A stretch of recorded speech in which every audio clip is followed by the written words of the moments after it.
Selamat pagi Bapak Ibu Saudara Jemaat Tuhan yang terkasih dalam nama Tuhan Yesus Kristus.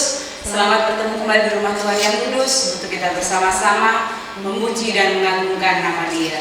Kita akan sama-sama persiapkan hati kita untuk kita masuk ke hadirat Tuhan yang kudus. Kita mengangkat hati kita untuk memuji dan menyembah Dia. Tuhan hadir di bait kudus, kita akan puji dan menyanyi dengan segenap menyembah diri kita.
Bahwa kami Tuhan untuk semakin dekat kepadamu dengan segenap hati, dengan segenap jiwa, dengan segenap kekuatan kami untuk kami memuji dan menyembah-Mu.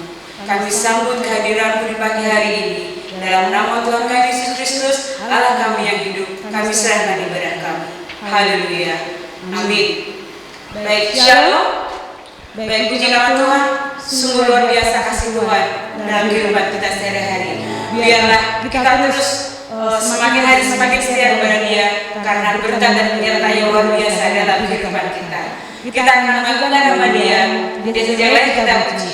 Dia yang datang, Dia yang bertahta dalam kehidupan kita.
bukan dengan kekuatan kita, bukan dengan gagah perkasa kita boleh menjalani kehidupan ini. Namun bersama dengan Tuhan, kita boleh melakukan perkara besar. Kita siapkan hati kita untuk kita mendapatkan firman Tuhan yang disampaikan oleh namanya. Bukan dengan kekuatanmu, ku dapat jalan hidupku, kita akan puji Allah.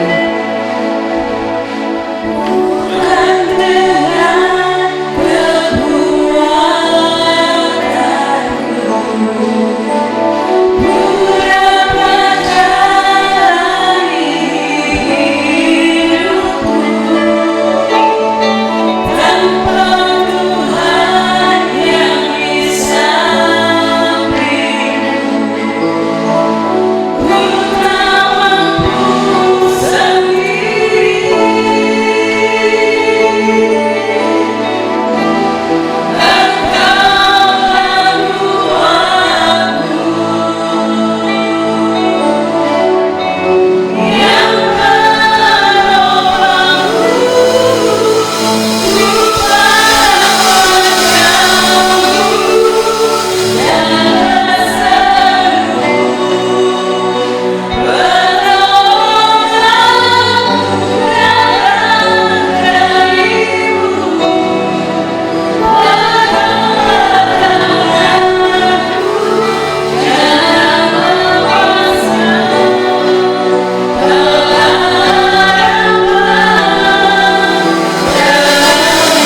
Shalom, puji Tuhan.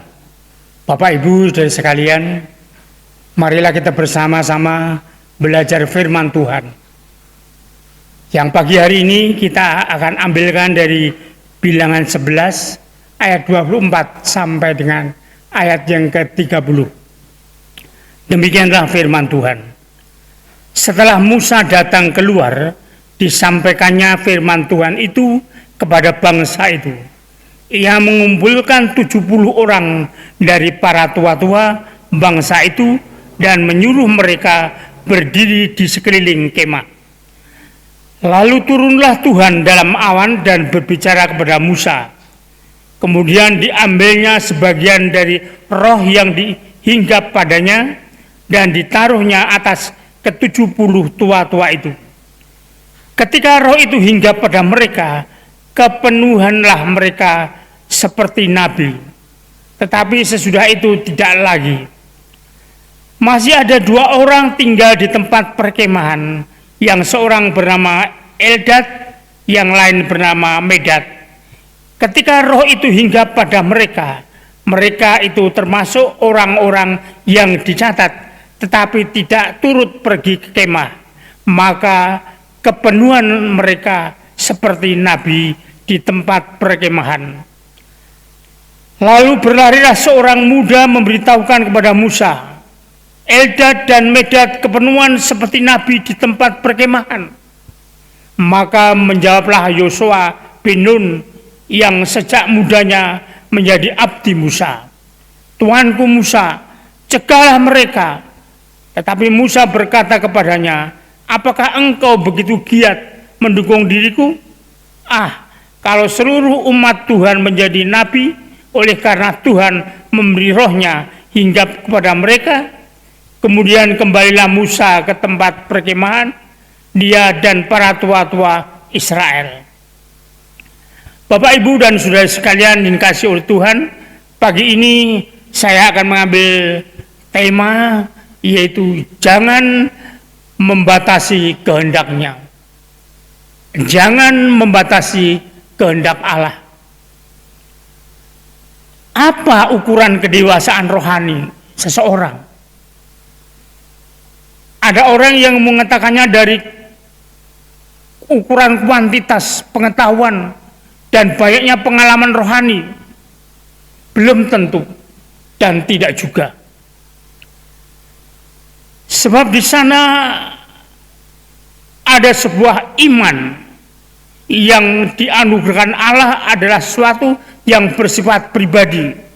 Jadi kedewasaan rohani tidak bisa diukur dari segi kuantitas saja, melainkan dari karya Allah yang dilakukan dalam diri umatnya. Dalam ayat yang sudah kita baca tadi, di sana diceritakan bahwa ada 70 tua-tua Israel yang dikumpulkan Musa untuk menerima roh yang dari Allah. Dan mereka semua kenyataannya menerima roh yang daripada Allah. Tetapi ada 2 orang yang tidak bersama-sama dengan mereka, yaitu Eldad dan Medad. Ketika 2 orang ini ada di dalam perkemahan, tiba-tiba mereka juga mendapatkan karya Allah. Roh Allah hinggap atas mereka, sehingga mereka bisa melakukan pembicaraan, melakukan sesuatu seperti para nabi lakukan.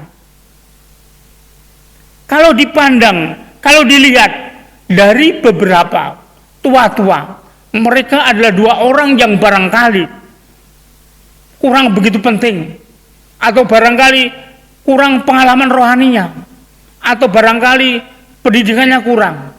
Tetapi ketika roh Allah hinggap, ketika karya Allah hinggap, ketika kehendak Allah terjadi pada 2 orang itu, maka tidak ada orang yang dapat mencegahnya. Demikian juga kita. Kadang kita mengukur kedewasaan rohani dari segi pengalaman, lamanya ke gereja, atau punya istilahnya sekolah teologi S1, S2, atau yang lainnya, Mereka menganggap bahwa mereka mempunyai pengalaman rohani yang luar biasa. Tetapi kalau karya Allah nyata kepada siapapun itu, baik itu orang awam, orang yang barangkali kita anggap tidak punya kemampuan, tapi ketika roh Allah berkarya, roh Allah hingga pada seseorang yang dikehendaki Allah, kita tidak bisa menolaknya. Kita tidak bisa menghalang-halanginya. Dan orang yang dinyami roh Allah itu akan berbuat sesuatu yang luar biasa, akan berdampak positif yang luar biasa, baik tingkat rumah tangga, di masyarakat maupun di gereja.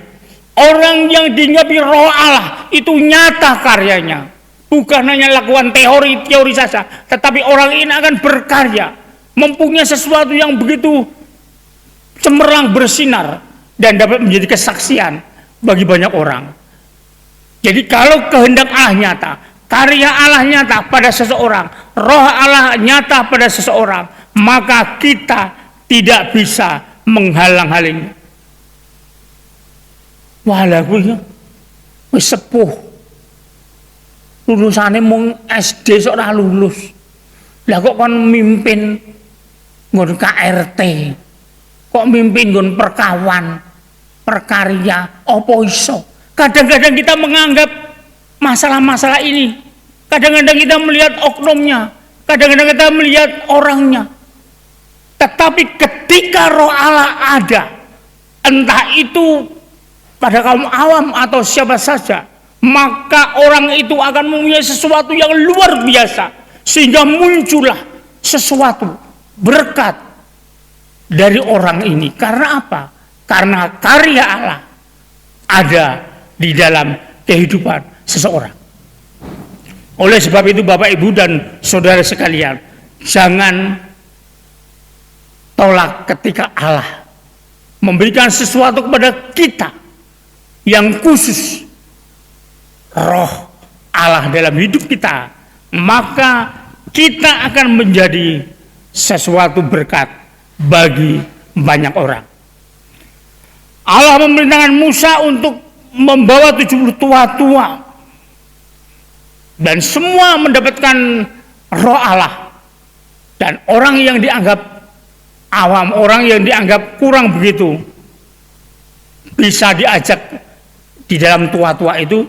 Tetapi ketika mereka berdiam diri 2 orang, dan tiba-tiba roh Allah ada, dan mereka dapat berkarya.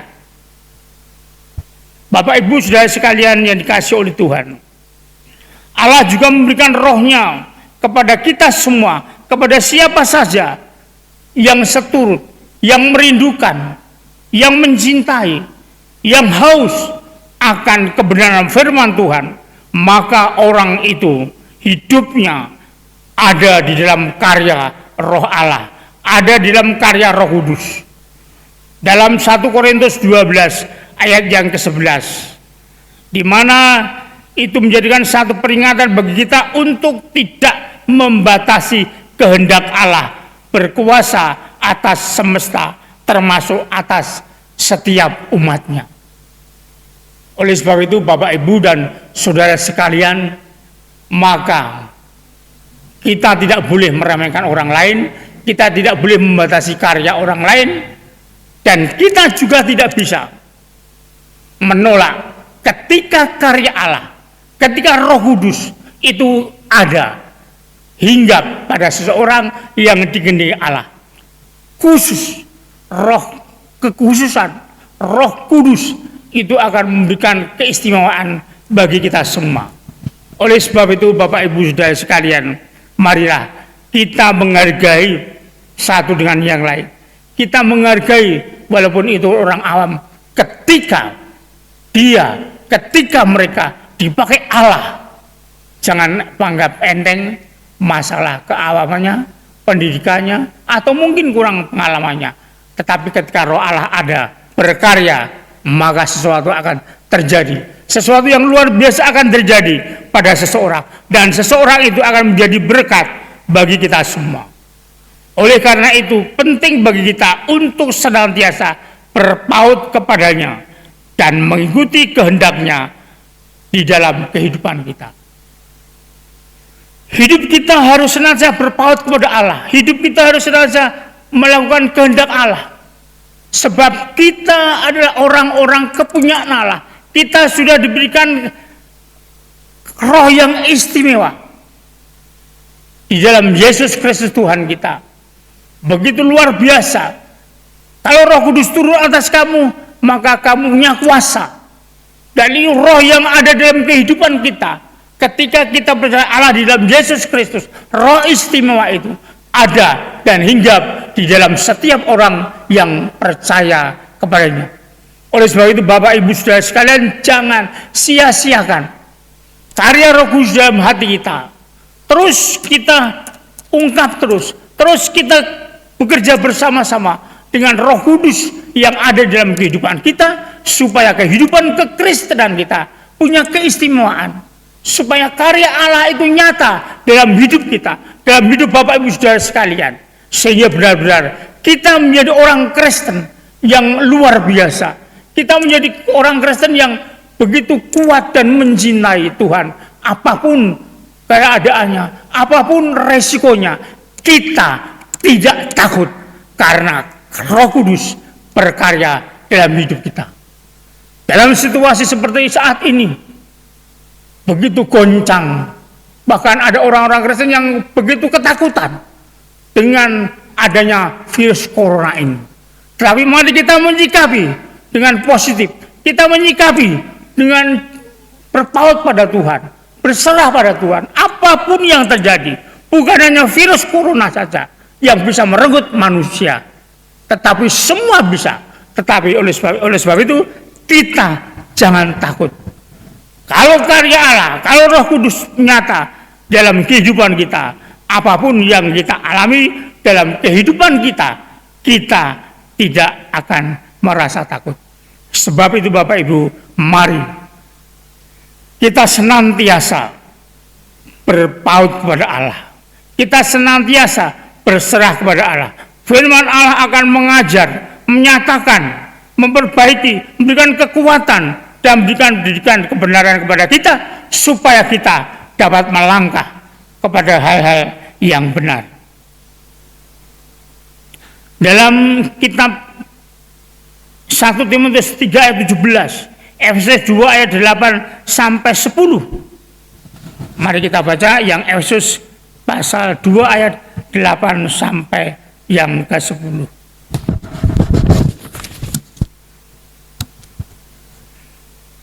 Sebab itu aku menasihatkan kamu supaya kamu sungguh-sungguh mengasihi Dia.